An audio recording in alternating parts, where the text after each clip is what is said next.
Hello everyone. आज हम पढ़ेंगे पाश्चात्य राजनीति विचारक अरस्तु और अरस्तु के दास्ता संबंधी विचार। अरस्तु के राजनीतिक विचारों का यह तीसरा वीडियो है, जिसमें हम बात करेंगे जो अरस्तु ने दास्ता के संबंध में अपने विचार व्यक्त किए थे। आइए वीडियो को शुरू करते हैं। अरस्तु के दास्ता संबंधी विचार। अरस्तु के समय यूनान में दास प्रथा का प्रचलन था और अरस्तु मानता है कि जो दास प्रथा है वह प्राकृतिक है। साथ ही अरस्तु यह तर्क भी देते हैं कि प्रकृति ने सभी मनुष्यों को समान नहीं बनाया है। प्रत्येक व्यक्ति में कुछ न कुछ विशिष्ट योग्यताएं होती हैं। अरस्तु मानता है कि कुछ मनुष्य जन्म से बुद्धिमान, साहसी और विवेक से युक्त होते हैं। ऐसे बुद्धिमान, साहसी और विवेक से युक्त व्यक्ति को शासन से संबंधित कार्यों को संचालित करना चाहिए, अर्थात जो राजकीय सेवाएं हैं, राज्य की जो सेवाएं हैं, उनमें बुद्धिमान, साहसी और विवेकशील मनुष्य अपना योगदान दे सकते हैं। इसके साथ ही अरस्तु ने ये माना है कि मनुष्य जन्म से ही जो गुण और हीन बुद्धि के होते हैं, वह बुद्धिहीन व्यक्ति को दास बनाया जाना चाहिए। अरस्तु मानता है कि जो दास्ता है वो दो प्रकार की होती है। पहली जो दास्ता है वह है प्राकृतिक दास्ता, दूसरी जो दास्ता है वह है कानूनी दास्ता।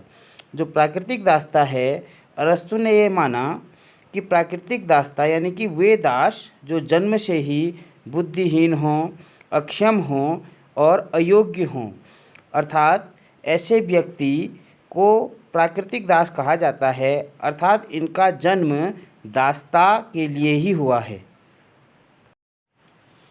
दूसरी जो दास्ता है वह है कानूनी दास्ता। अरस्तु मानता है युद्ध में पराजित व्यक्तियों को दास बनाना कानूनी दास कहलाता है, अर्थात युद्ध में जो विजयी पक्ष है वह पराजित पक्ष को दास बना सकता है।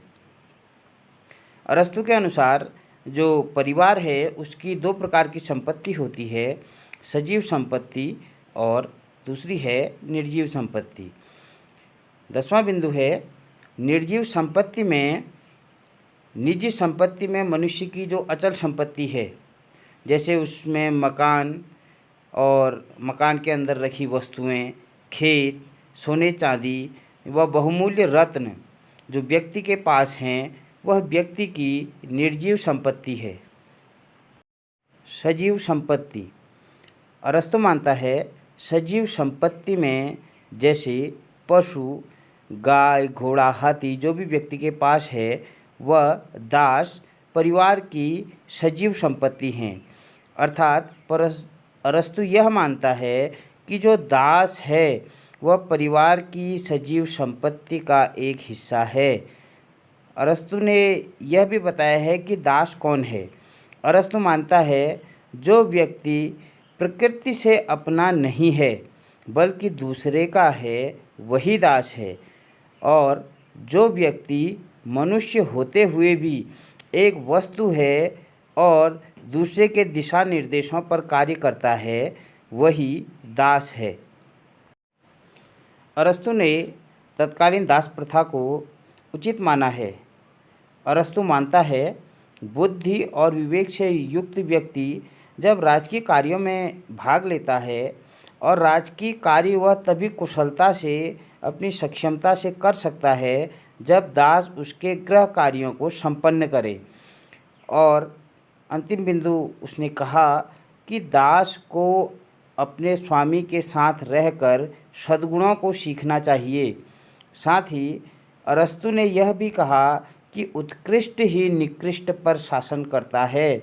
यह बात कहकर अरस्तु यह बताना चाहता है कि समाज में जो दास प्रथा प्रचलन में है वह दास प्रथा उचित है, क्योंकि श्रेष्ठ व्यक्ति जब राजकीय कार्यों में भाग लेगा तो उसके गृह कार्यों को संपन्न उसका दास करेगा और साथ ही अरस्तु यह भी मानता है कि उत्कृष्ट ही निकृष्ट पर शासन करता है। Thanks for watching. अगली वीडियो में हम अरस्तु के अन्य विचारों के बारे में बात करेंगे। धन्यवाद।